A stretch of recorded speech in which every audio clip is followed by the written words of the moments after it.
Direct-to-consumer agricultural production. It's a neat idea. Talk to anybody on social media. It's what all of us should do. Community-supported agriculture, farmers markets. But there's another dark side of it. Sometimes it's just not profitable. That's what we're talking about in this awesome episode of The Business of Agriculture. Are you looking for productive efficiencies in growing higher yielding, better performing crops? New Fields Ag provides a complete portfolio of biological products focused on you, the farmer. Visit newfieldsag.com for more information to help you farm better. Hey there, welcome to another fantastic episode of The Business of Agriculture. I've got a good one for you today. I've got a guy that I actually met online. I like keeping up with his stuff. He listens to my show. His name is J.R. Burdick. He's a Missouri, a transplant from Michigan, Missouri dairyman that 2.5 years ago went down the road of smaller and more direct-to-consumer agricultural production. It's a neat thing. Trust me, we've had people on here that have talked about this. Had a Colorado beef company that were sort of vertically integrated on a smaller scale. We've done this. My friend Kelly Garrett has a direct-to-consumer beef business in Iowa. It also doesn't take up all of the calves from his 500 cow herd because there's the issue of scale. There's also the issue of work. Then this came up because a week ago on social media, one of JR and I's mutual connections put out there, what are the challenges and why farmers don't always succeed doing direct to consumer marketing? I said, well, because farmers are producers, not processors, not promoters, not packagers, usually not transportation experts. There's about 9 layers of stuff that happens between the farm and the dinner plate. That's one of the myriad reasons why direct to consumer is not exactly a silver bullet. It can work. It also has a lot of struggles. That's why we're talking about the realities of direct to consumer agricultural production with J.R. Burdick. Thanks for being here. Thanks, Damian. Glad to be here. Enjoy your show. I think I set it up about right. We're all for it. It's just that it's the old thing that, yeah, we should all do this. Well, is there enough scale for it? So, let's talk about your operation, and then we're going to talk about all those other things, packaging, promotion, transportation, packaging, etc., that are part of the deal. Yeah, well, in the fall of late summer of 2022, I was milking 70 cows. My wife and I our kids had all left home. So just her and I farmed about 300 acres and raised our forages, most and some of our grain for those cattle. And got into the fall, and there was some new paperwork that the dairy co-op wanted us to sign. And I just, having been milking cows for 30-some years, I was like, why am I signing this? I don't understand the purpose behind this. And I made a stand, I guess, ruffled a few feathers over it. And I just said, I'm not going along with this. And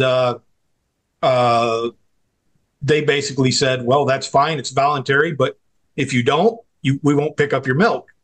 And December 11th of 2022 was the last time they came on the farm and picked up my milk. So I had to make a decision. Was I going to keep on milking cows, doing something I loved? Or was I going to just completely abandon dairy farming? And I didn't have enough acres to really justify crop farming. So I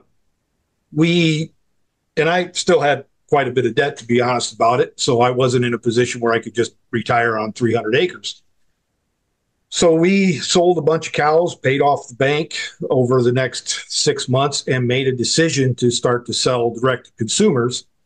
The path that I have taken, I would not recommend to anybody else to jump like I did. I did it out of necessity, and I've learned as I've gone. And that's kind of been my lifestyle since childhood. Early on, my mom's lawnmower broke down when I was about 12, and I said, I can fix it. I tore it all apart, and I had it on the bench there in the shop, and my dad came in and says, what did you do? I said, well, I'm learning. And I put it back together. And so I've just kind of been that kind of guy that just learns from doing. And so my wife and I went through a little bit of a gut check there. And she asked me, what am I going to do finally a little bit after Christmas? And I said, we're going to start selling milk directly to consumers. And she said, how are you going to do that? I said, I don't know. I'm going to find out. So we did a lot of market research, found a lot of things out. And I decided early on that we had to do something that earned a premium. So it wasn't just like everybody else's stuff. And which, by the way, is is almost necessity number one. If Right. you are going to, because I sat in an entrepreneur class once and I had these young students and they asked me to sort of be a mentor, and three of them had business plans where they were going to compete with Walmart, and I like dropped my pencil and I said, I don't know how you didn't get this memo. Um, Competing, yeah, we all compete with Walmart if we're selling stuff. But the point is, if you're selling the same crap as them, you will not only not win, you might not even exist between now and like the end of the week. So I agree with you. It seems like necessity number one is differentiation of the product, right? Right. Yeah. So, and that took, for me, that took all of the ag knowledge, all the production stuff. You know, I had been served on different boards in the co-op and different things, and I had been willing to say, you know, poo-poo the greeny weenies and the crunchy moms and all that stuff. And now that's my market. Yeah. And so I had to go, okay. And so instead of dismissing their concerns just because I always had, I had to say, are their concerns valid? And is there a way for me to capture profit from their concerns? Because I found the very first thing that, as I began this market research, was the only way you make it in business is if you fulfill a need. Yeah. So I had to determine what was the need. And so let's unpack that really quickly, because sure. First off, we said differentiation. Secondly, and this is something that some of my ag people get mad at me. No, I'm not raw organic. I don't appreciate some of the marketing that the Organic Food Association uses, because it becomes just like Whole Foods says, eat organic, it's healthier. No, that's not necessarily valid, but they do a lot of that misinformation campaign. But the other thing that you just said is something that you need to scream from the mountaintops. You said, rather than dismissing it, what if we can profit from it?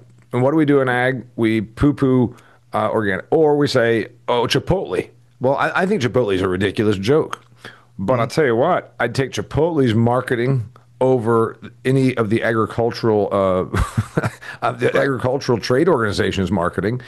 So the other one that you just said, and the commodity mindset runs counter to this, is that you said not only differentiate, but the point is sell what they want versus sell what we can make. And that is such a commodity mindset.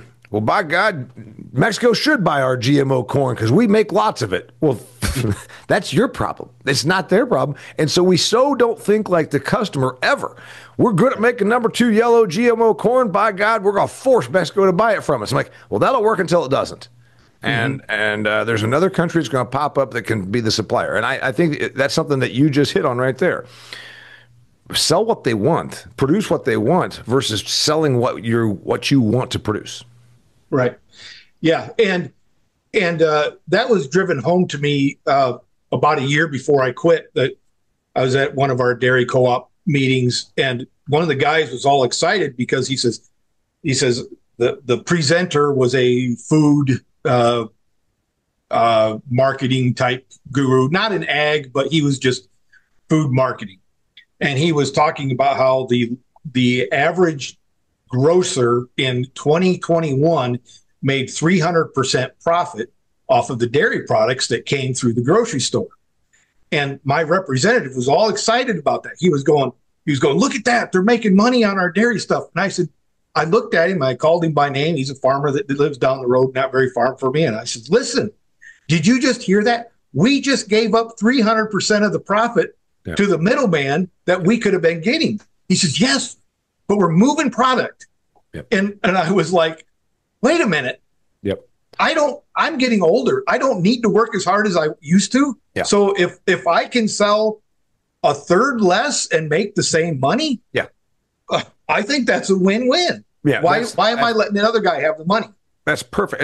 And I want to clarify, and I covered this once with my friend Todd Thurman on this show.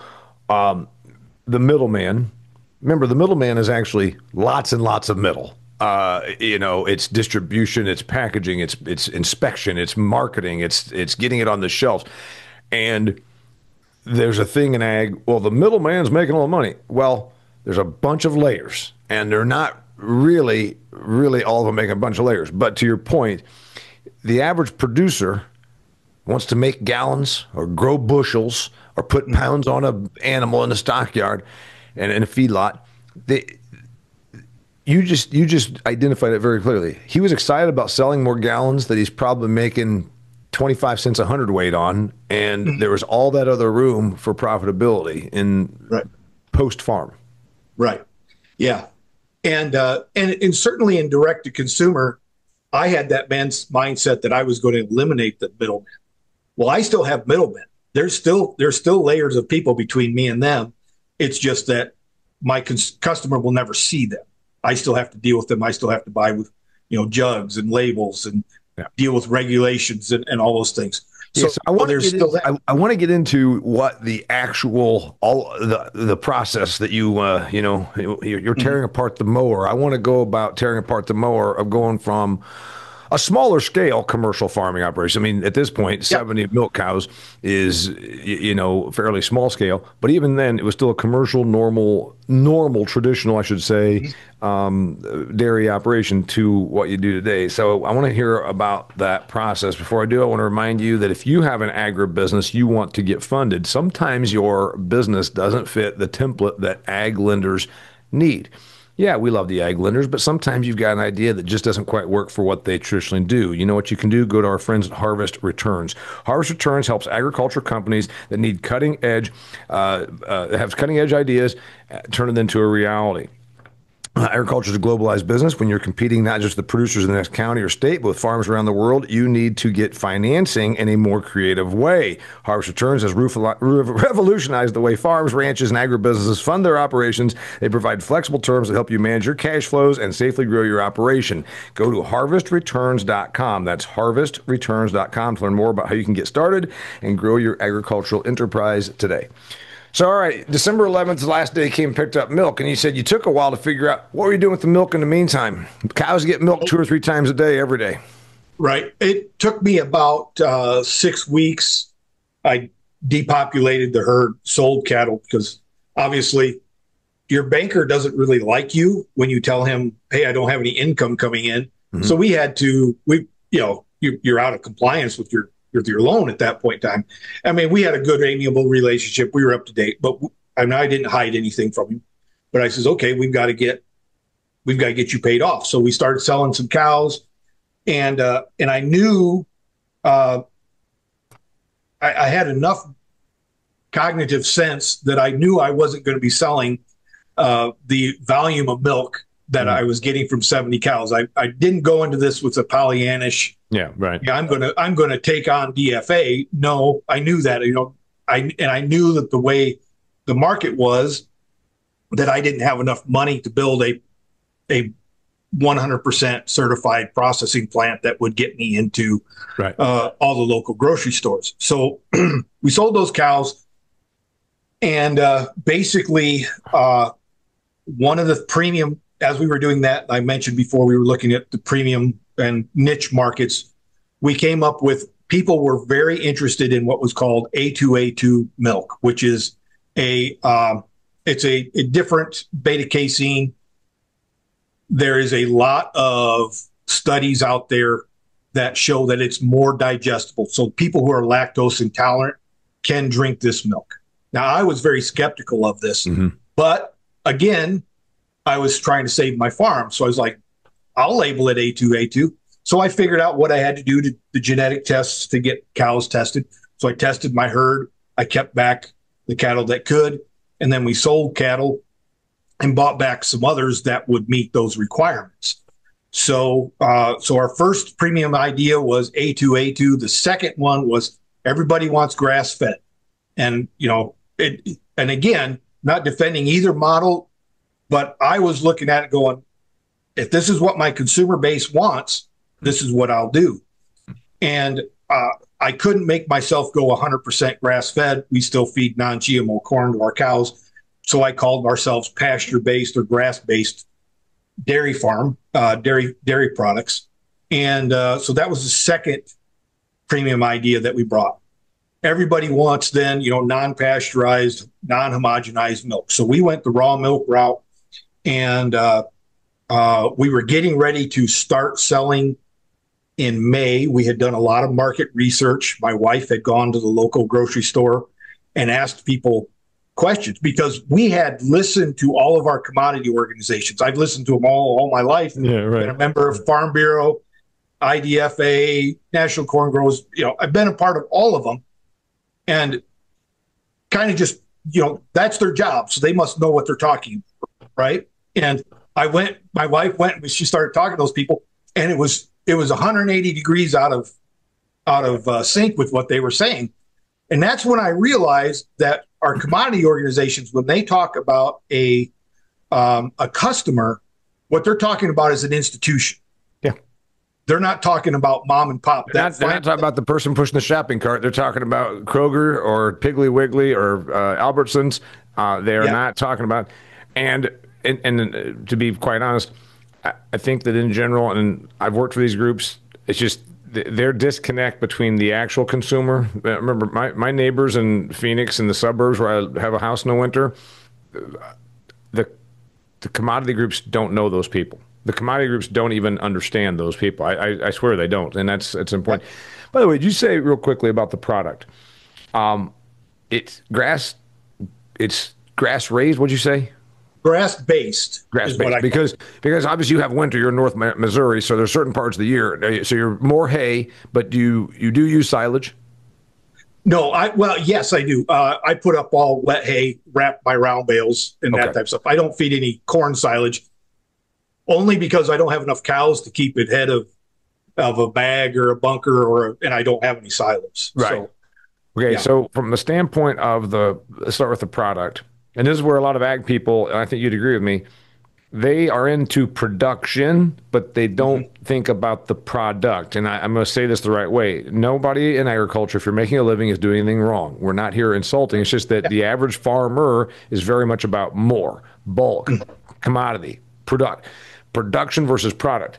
The thing about a direct-to-consumer is more about the product than raw production. And that's where, like you said it is raw? No, you're doing... Yes. It is raw. And you're allowed in Missouri to sell raw? Yes. Yes. Okay. So you sell raw.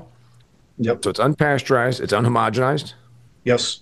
And then it's grass-based. Right. And so you're putting up hay. Your production per cow is down because you're not pushing them real hard on the energy. Right. You're not doing corn silage or anything like that. So instead of 85 pounds a day like my guy gets, you're getting 50? No, I'm getting about 30, actually. Okay. So you're obviously taking almost a 2/3 deduct on the amount of volume. And then the A2, that just came on my screen a couple of years ago, JR. A2, it's not specific to a breed.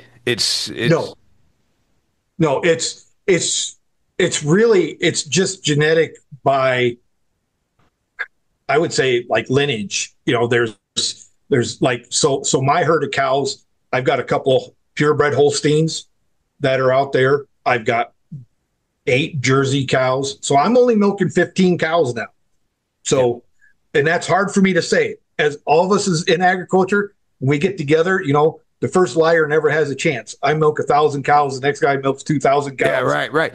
So 15, and, we're talking about the poundage and all that, but the A2 thing is a genetic deal. And the consumer, there is a consumer base that wants to pay more for it, and it's because of the digestibility. Yes, yes. And we have had countless customers that drink our milk that cannot drink even raw milk from an A1 cow. So we went through and we did a tissue test on all our cows. Yeah. Used Neogen. I'm 100% about being above board. I want my customers to, and that's the other thing is everything you're doing is relational. You cannot break the customer's trust. So I have a story about that we'll get to later as we talk about distribution. But so we're getting about 30, and I test every month still on DHIA because I want to know what my cows are doing. We send our milk off once a month for tested for any kind of pathogens that may or may not be present. Again, I milked cows for 30 years. Yep. So I understand all that. I am not organic in terms of never been certified, but I did find that my customers were very concerned about pesticides. I had a lot of open herbicides and pesticides. I had a lot of open discussion with them. I had tell them all I will use an antibiotic if I need to. These cows are too expensive for me to go, well, I hope she lives. Yeah. But there's penicillin that's been available, aspirin.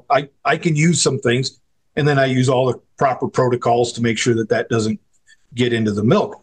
But I did go to I stopped spraying all my crops, but I cut back my acres too. But everybody asks me why, and I said because, hey, that's a I'll do that for my customers. Yeah. So your production, you don't grow any corn. I grew 15 acres this year, and not much. But because you do have a little grain in the for energy. Yeah. Okay. Yeah. So it's a lot of pasture and a lot of hay. Yes. And then a little bit of dab as a grain. Yep. And you're not certified organic, but the customer base doesn't. And I always thought that was a premium, but I had customers when I did my hobby beef operation out here. I said, I'm not certified organic, but in 13 years, I had to treat two. I had a hoof rot problem and another a lunger. And I said, I'm taking that one for me and the few of my buddies that don't care that it had a shot of antibiotics 4 months ago. And same story. And everybody's like, oh, that's fine. And so, same deal. Yeah. And it's kind of funny. And this gets to where we have this discussion. We have an open door policy. Our customers can come on the farm at any time, walk in, see what I'm doing. I'm totally transparent. But I'm also honest with them. I said, if you come on the farm, you want to ask me questions, you have to be willing to accept the answers I give to you. So I had one lady when we first started, she came on the farm and she was adamant because she had watched some homesteader YouTube video about grass fed and how great this was. And I asked her the simple question. I says, ma'am, do you mow your yard in January? She goes, no. I says, why don't you mow your yard in January? She says, well, the grass is dead. I says, exactly. I says, the grass is dead in my pastures too. I says, live cows can't eat dead grass and make good milk. Yeah. These aren't beef cattle. So they're going to get this. And she was like, well, nobody had ever explained that to me. I just thought you did it because you were, the abusing the animals, wanting profiting and, profiteering and all this. I said, no, it's the best. It's the best way. I said, when the snow is out here and it's 3 feet deep and there's a half an inch ice on the snow, that cow can't get to that grass that may or may not be there. Right. So we take that option out. And then same in the summer, we're in the middle of just a heat wave right now. Yeah. My cows don't eat pasture during the day. They're in the barns. I got fans and sprinklers on them, keep them cool. They go out at night. And everybody, we had a customer today, this morning, she drove in to get her milk. Why aren't the cows out in the pasture? She says, well, the cows are smart enough to come in out of the heat. Yeah. So you have to be honest about that stuff. And again, they've got this old McDonald picture in their mind. Yeah. They don't understand, or they'll say to you, my grandpa farmed like this. And you go, how old your grandpa? Well, grandpa's been dead for 30 years. And I was only 7 the last time I was on the farm, 1981. It doesn't matter, Yeah. So I want to get into then the big important part about how you actually turn a profit, because I got a whole bunch of P words, but I want to before I do that, I want to, speaking of profit, I got to make sure that I make a little money here, and I want to tell you about my friends over at Redox. Remember that Redox provides carefully sourced nutrients that are combined with biostimulants that have been proven winners since the Moon family started his company 31 years ago. I've been to Burley, Idaho twice. That's where their headquarters are. Darren Moon started his company. He was in specialty crop, and he said, I think there's a better way. Instead of all these harsh synthetics, let's start using some things that work a little bit more with nature. And that's where the whole Redox bionutrient lineup came from. He worked into turf, and now he's increasingly in broad acre in places like Indiana, here where I live. They have a product called DiCap, which provides unequaled stress defense. It increases your plant respiration and antioxidant production. It's also a fantastic source of potassium and phosphorus. If you want to learn more about DiCap and the entire Redox lineup, go to redoxgrows.com. That's redoxgrows.com. What I'm thinking is, once it gets going, there's an inertia to it. Once, I'm sure that in December, when you were going through all this, there were some stressful nights. Once you get it going, you get a customer base. There truly is, I think, in these more, I'd call this more of a foodie category. It's not like, be sure to go to Kroger because they've got milk marked down to $1.99 as a loss leader. This is more of a thing of, hey, you should really go over here and try this guy's product. So I imagine once it gets going, and based on, like you said, being honest, you get a much better, you have more customer touch than say Walmart. Yes, absolutely. Yes, you get to know every customer. They start to, they'll tag me on different things on Facebook. This is my milkman. Yeah. If I make a post about anything, hey, my milkman said, if we're walking through our small town that we deliver milk to, somebody sees us, they'll holler out, "Hey, milkman!" And there's definitely that connection, and farmers were really kind of, we're segregated from those people. We don't want their feedback. We have this commodity group that's supposed to get the feedback and then tell us what they think. Yeah, and we never have to defend our practices. We can then therefore just say, oh, that's just a wacko. I don't need to think about them. That's not the majority of people. And so we discount all of their ideas without considering if there is any merit. And sometimes there's not, and sometimes there is. Right.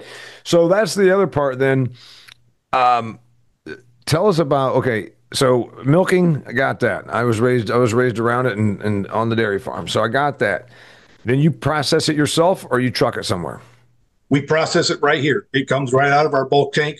We buy all of our jugs from Uline. Actually, they come once a month with a truck delivery. That's one of our middlemen. Yep.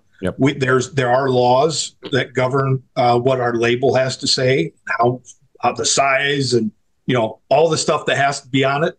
That's all governed. So we get and they have to be waterproof. You don't think about that, but they have to stick to the jug and adhere to that. Are you putting this in glass or plastic? We do both. We do plastic and glass. Okay. So when milk's in your bulk tank, cools it down from 102-degree cow temperature to 35 or something like that, and then after you get to a certain point, you don't probably bottle every day. You bottle a couple days a week. We bottle every other day, basically, just like when the truck was picking us up. I should rephrase that. We bottle Monday, Wednesday, and Friday. We try to. Saturday's a big delivery day for us, and we try to just take Sunday off. Sure, absolutely. So then you're not pasteurizing it. So it goes from the bulk tank straight to the bottle. The bottles are sanitized, presumably. Yes. Okay, so you got a bottle sanitizer or plastic. I don't know. Do you have to wash plastic? No, it comes from them. It's already food grade. You have to trust your supplier, that they're going to do everything right on their end, and they say yes. And and then they come with the tamper-proof lids and all of the things. So, yeah. Got it. Okay. So then from there, we go to, we package it. You've got to have a huge walk-in cooler because obviously it's a perishable product. So you keep all there. And you have folks that come to the farm and you also have delivery. So talk about the method. So about 30% of our consumers, our customers, come directly to the farm and just pick up out of there. And we have a very simple, we're high trust area. We just tell people, hey, there's a camera out there. If you want to come at midnight and pick up 2 gallons of milk, there's a little bucket there. You put your money in it. We also have a website. They can pre-order. Yep. We know what it is, and they can pay with their favorite method of payment there. And so far, we haven't had any issues with that. And I'll have people come in. I'll be out there getting the cows in out of the pasture, and I'll see headlights pull up the driveway.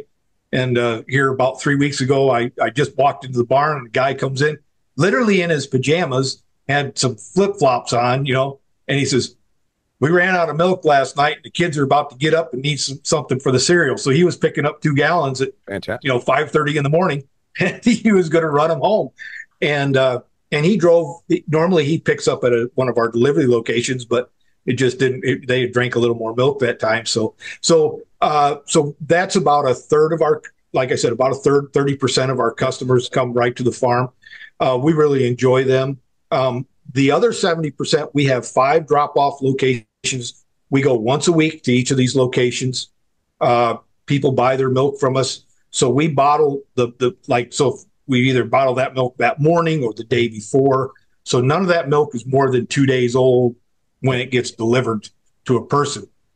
And we have customers that buy 4 gallons to last a week. And we, of course, you have to educate your customers again. You have to remind them, hey, it's summertime.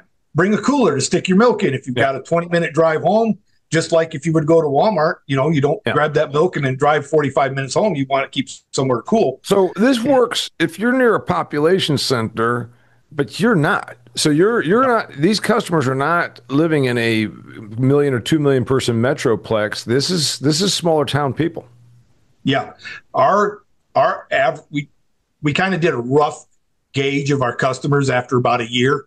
I just sent out a little questionnaire and I said, hey, I just want to know a few things about you, just so we knew what our customers were. Our average customer is about 40 years old, has 3 kids at home.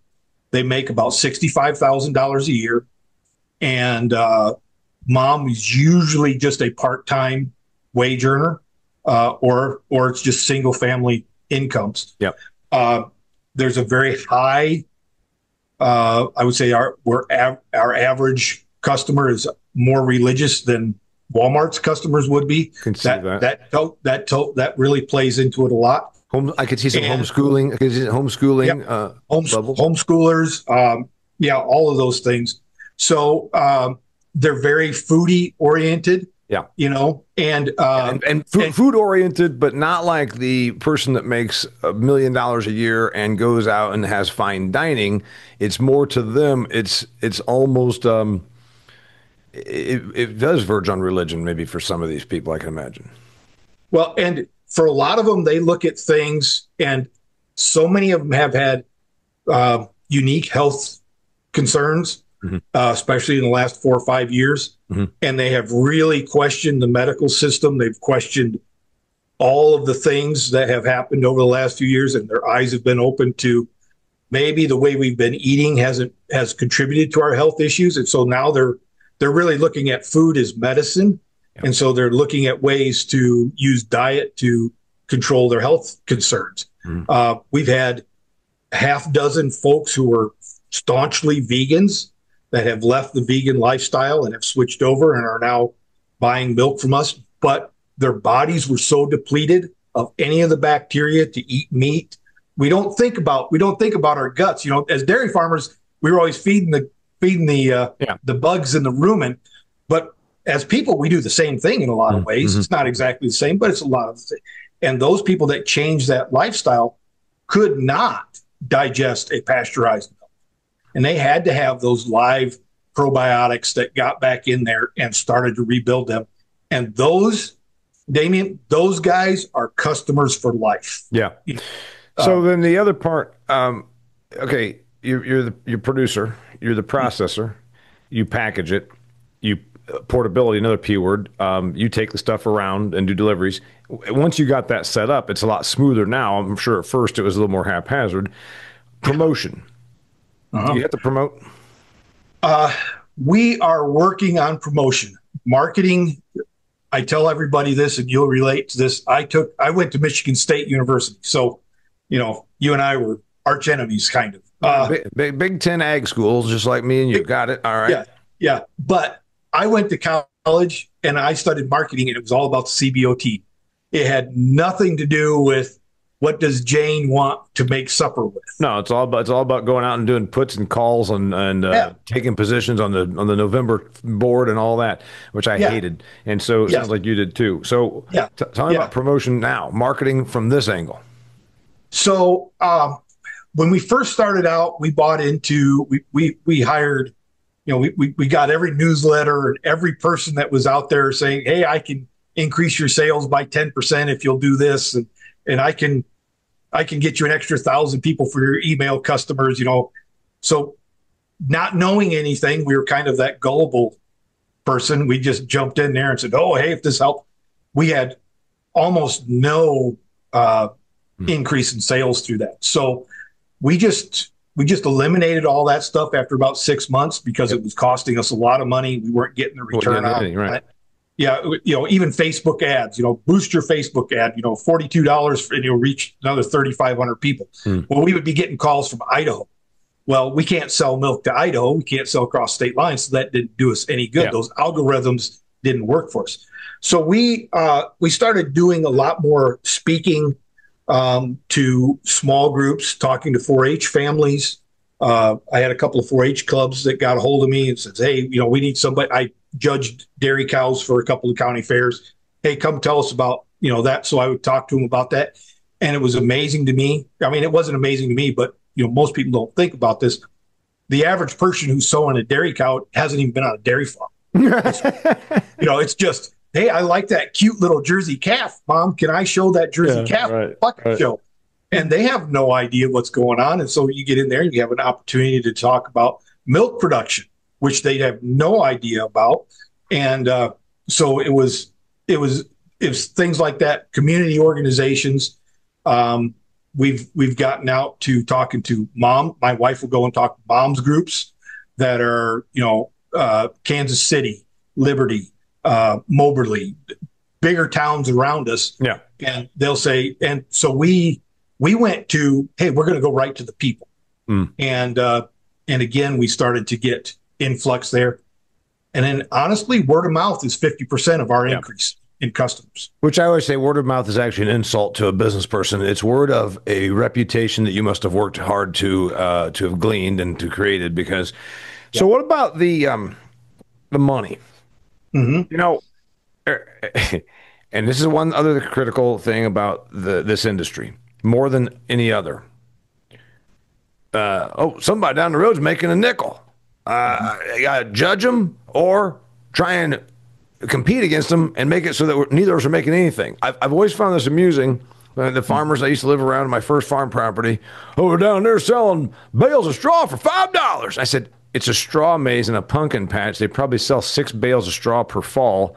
Well, you don't need to pay no $6. I'd sell it for $2. I said, hey, dumbass, maybe you should sell it for $6 also. You always wonder, is there somebody that says, well, I was listening to J.R. Burdick. He's selling that milk for $11 a gallon. I'm going to go ahead and sell it for $5. I'm like, this is why you go to the coffee shop and complain about somehow there's no money in ag, because any chance that there is, you ruin it. Yeah. You're profitable, right? We're profitable on our dairy side. We haven't gotten the scale that we need yet.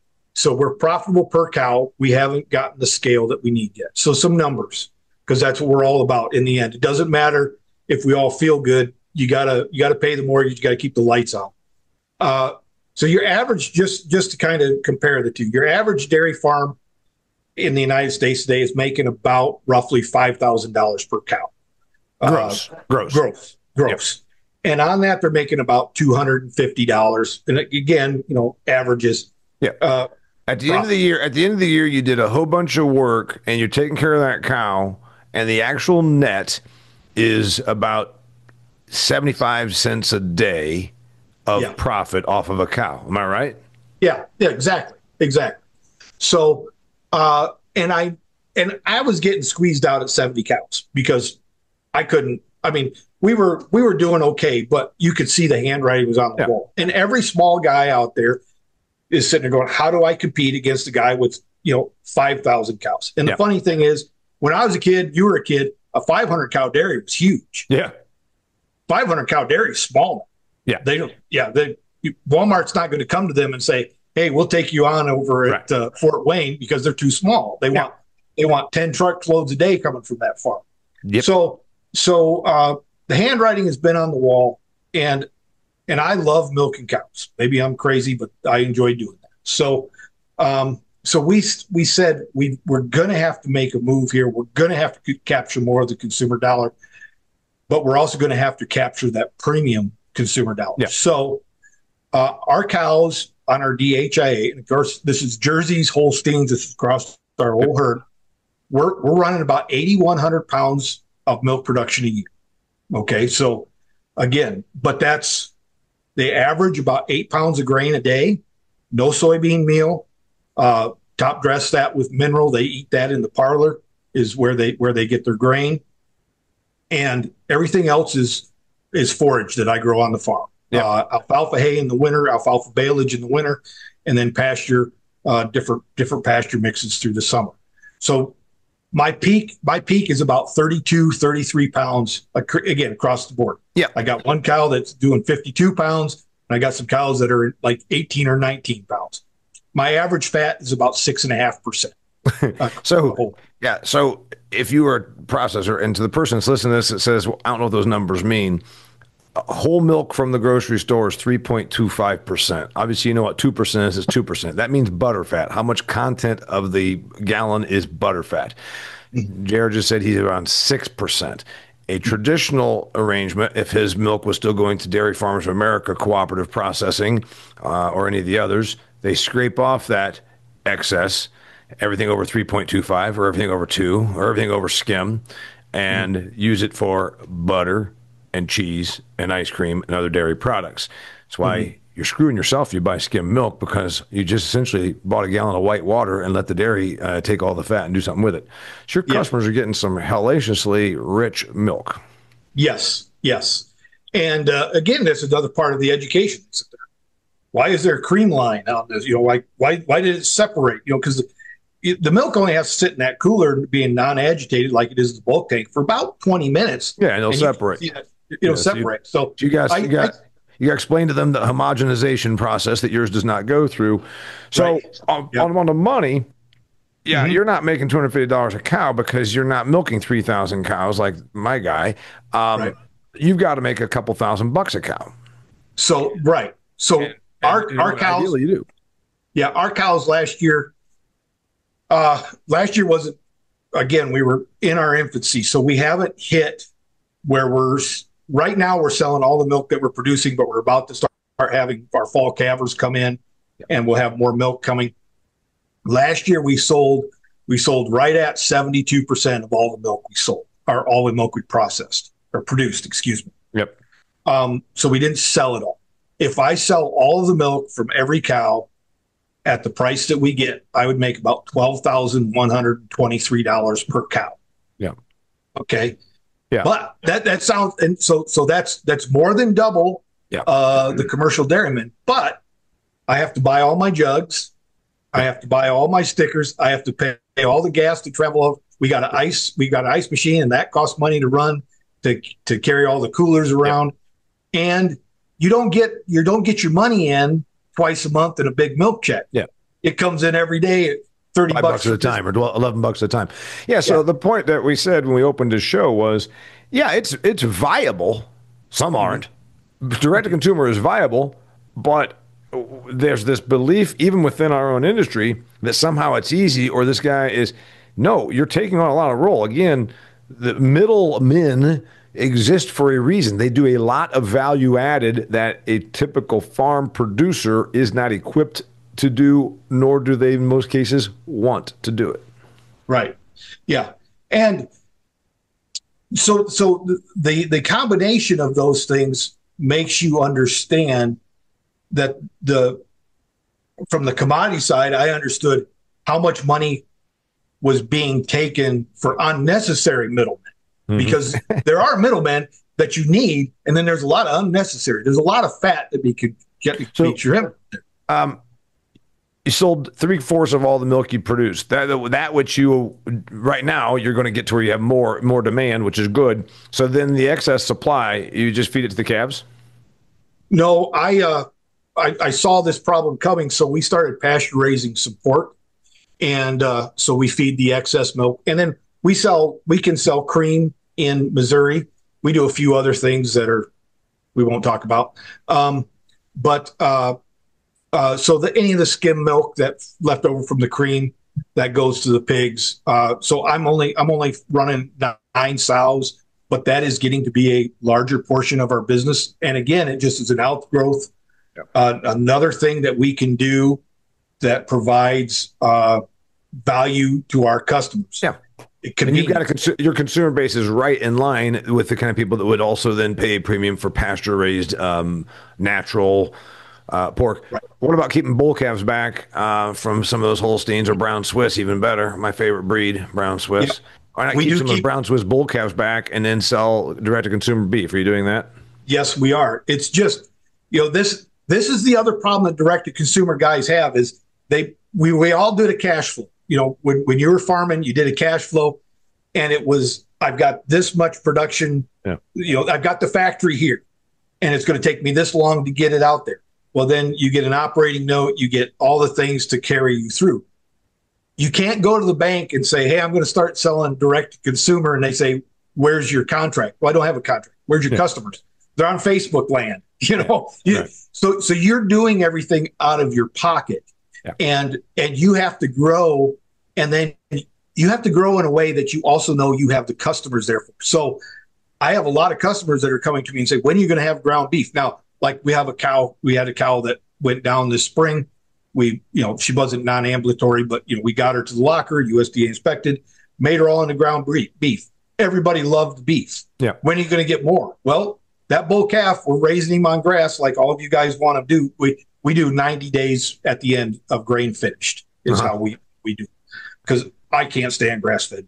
Yeah, so it's grass based, but then you finish them the last 9 days they get grain, and so so they got a little. So you're gonna have more because right now you're having no problem selling the pasture pork or the beef. Right. Mm-hmm. Right. So, but all that takes time, and this is where we get in that commodity mindset. I produced it, you have to buy it. Yeah. Well, now I'm looking for a customer, and then I'm telling them I will produce that for you.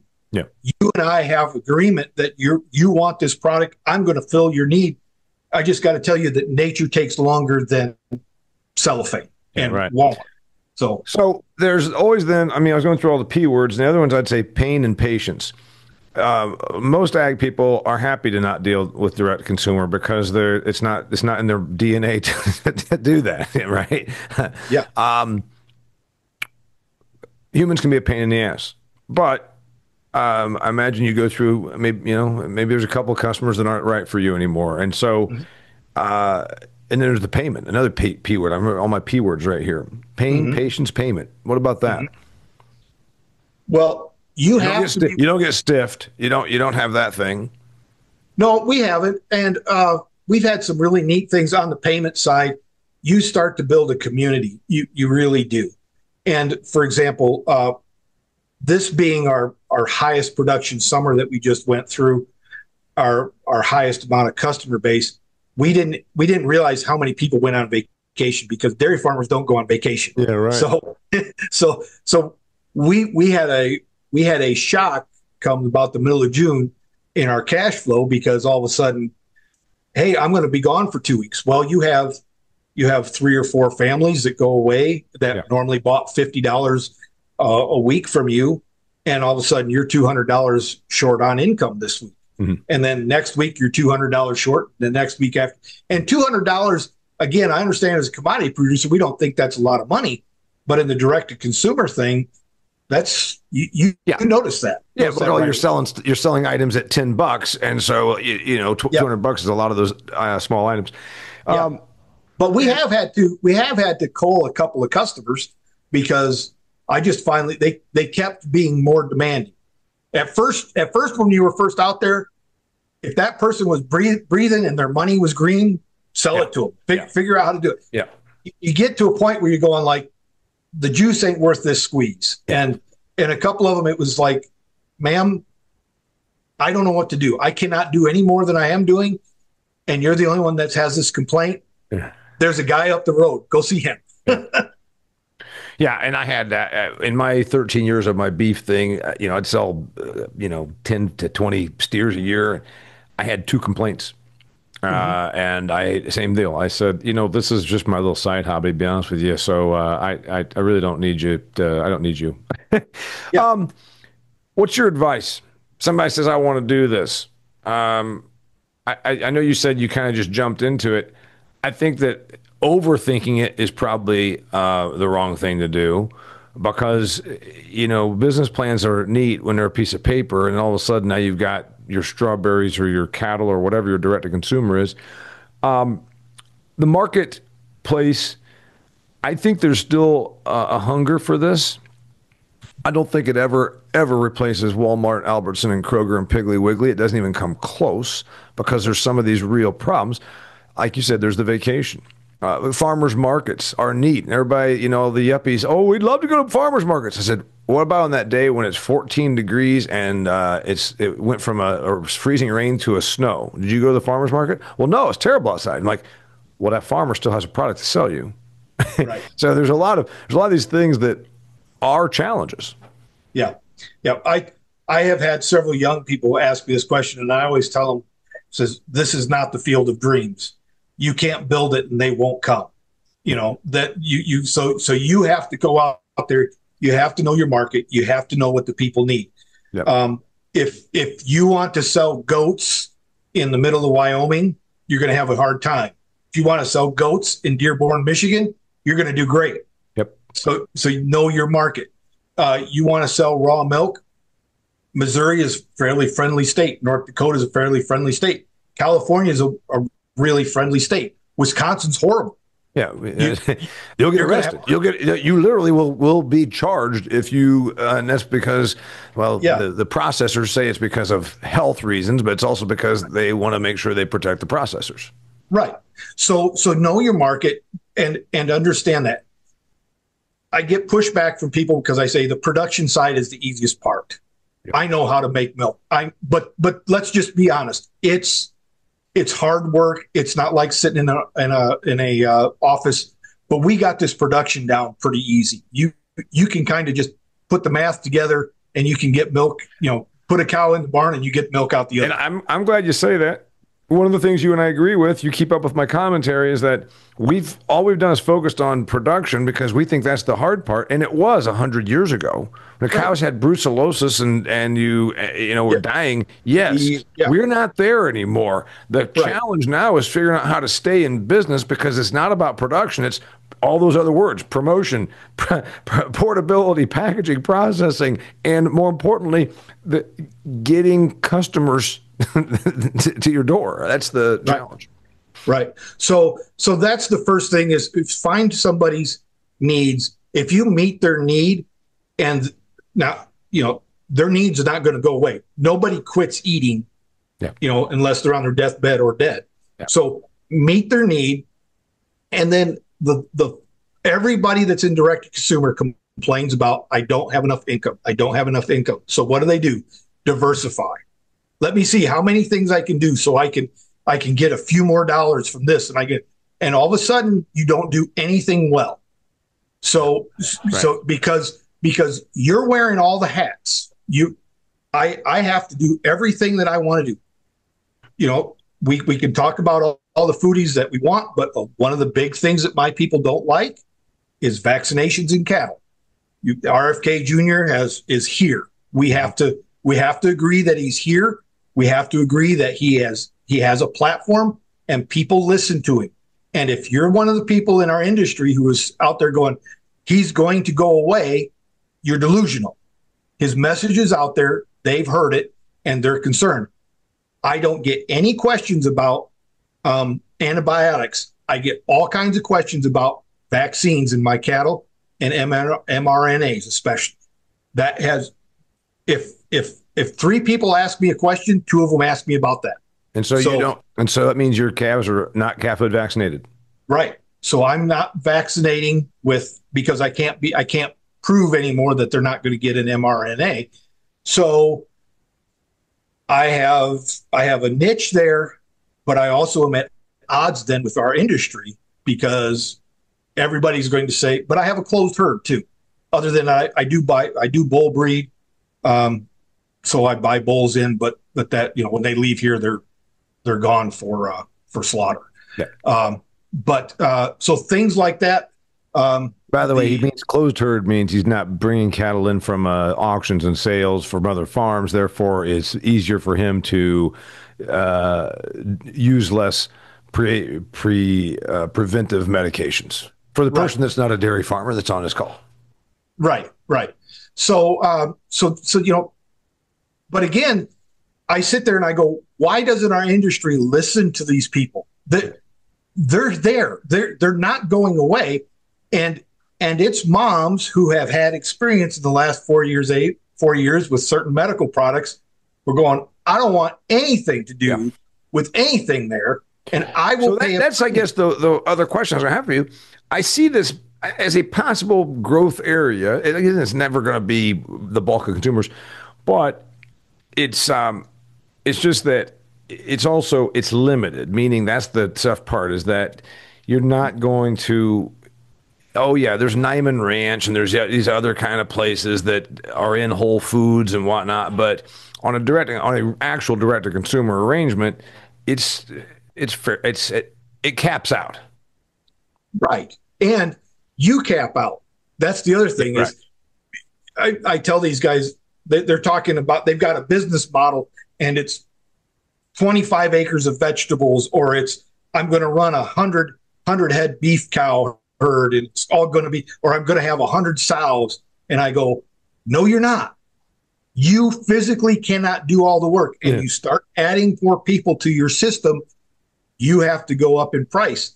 I said, value added is one thing, but as soon as you add layers of employees, those are not value to your customers. Those are a drain. I mean, they should be value to your operation, but they're a drain on your cash flow. It's another expense. How are you going to justify that to the people? And then that guy is there, and all of a sudden you have 40 people in the summer go on vacation the same. Uh-oh. You're short on cash flow, and you've got a guy you've got to pay. So be realistic. My goal, my wife and I's goal, is if we would cap out at about 15 to 20 sows and about 30 cows. That's all we could handle. We would hire. We've got a few people who would like our products, who are struggling financially, and we work out deals with them. So we've got one mom. She delivers one night a week for us in exchange for some product. Works out good for us, works out great for her, and she's an advocate for us. So when she goes to deliver, she's like, she's like the old commercials. I'm not just the spokesman, I'm also the consumer. She can be that. Yeah. Well, there's inventive ways to do that. So your advice was don't get too big. Understand you can't be a jack of all trades, because, like you said, then all of a sudden you're doing none of the stuff well. And then obviously, I think the other one that I would recommend is don't be afraid to charge. Again, this ag thing that you're supposed to somehow mock people that are selling something for money. It's like, I like money. I made no bones about it when I started this show 8.5 years ago. It's about the business of agriculture. You want to give your stuff away, you're a dumbass. Well, and it's a funny thing that you bring that up. You and I both are on X and different social media platforms. In the last few weeks, everybody's been posting all this stuff about inflation price of corn, beef, porks, all that stuff. And I'm going, then ask for it. You're sitting there, look at what they've stolen from us. Well, it wasn't that much theft because you just gave it to them. You didn't stop and say, hey, I want a better price. And I was doing that for 30 years in the dairy industry. You just take it, and then what do? You do your best to beat down the input supplier. You do the best to beat down the local tire shop, local tractor dealer, all those things. And in the end, then what do? You start to rob from your family. I don't have enough money. Okay, we'll spend less in the house. And now your kids are bitter and upset, and you're sitting there and you go, but I was a business success. Yeah, maybe not. Yeah. So I think I think that your future, 2.5 years. Last question: are you branded? Is it got a brand? Yes. Yep. Nourishing Family Farm. Actually, we are in the process of making that our brand right now. I was presented with that about 6 weeks ago. It's not a fast process. So we're getting that done. If somebody wants to learn more about this or keep up with you, where do you want to send them? You can go to our webpage. It's nourishingfamilyfarm.com. See what our products are. I try to get on there and do emails, and I do a blog. Again, it's all the hats that you have to wear. And in the summertime, I'm trying to do hay, and we're remodeling part of our house and doing a bunch of other stuff. And so I don't always get to get the blog thing done. But then I'm also on X, and I do a morning video every morning just talking about some things. I started doing that a year ago, and it just kind of has blossomed. Yeah, I keep up with your videos, so I encourage you to check it out. If you are on Twitter/X, get on there and check out J.R. Burdick. He's always in the milk parlor. It's a little old fashioned. It takes you back a little bit. To, it's not a rotary rotating merry-go-round milking operation like at the big modern facilities. And he's usually has black dog there. And since I'm a softie for dogs, I like to keep up with them. Cool. Yep. All right. I think I got it. Realities of direct to consumer. We've covered this in a couple different ways, and you know what? It can be a lifestyle. I mean, obviously that's the thing. It can be a lifestyle. It can make you a living. But this idea that somehow you're just going to hop into it from a conventional background, there's some adaptations that one has to make. Exactly. He's J.R. Burdick. Go check him out. Also, remember my good friends that keep this show possible. That's friends over at Redox. Go to redoxgrows.com, also harvestreturns.com, and then Newfields Ag, the front and back sponsor of this show. If you like listening and watching this, share it with somebody that can benefit from it. Also, remember my granary show that I did at shooting it here at my on-farm tavern with my friends from XtremeAg. You can find that on the XtremeAg YouTube channel also. Till next time, thanks for being here. He's JR. I'm Damian Mason, and this is The Business of Agriculture. Hey, sincere thanks for joining us here on another episode of the Business of Agriculture. I want to ask you, if you farm, are you looking for more productive efficiencies to grow higher yielding, better performing crops? Well, of course you are. Newfields Ag provides a complete portfolio of biological products focused on you, the farmer. If you want to learn more about the Newfields Ag product lineup, go to newfieldsag.com for information.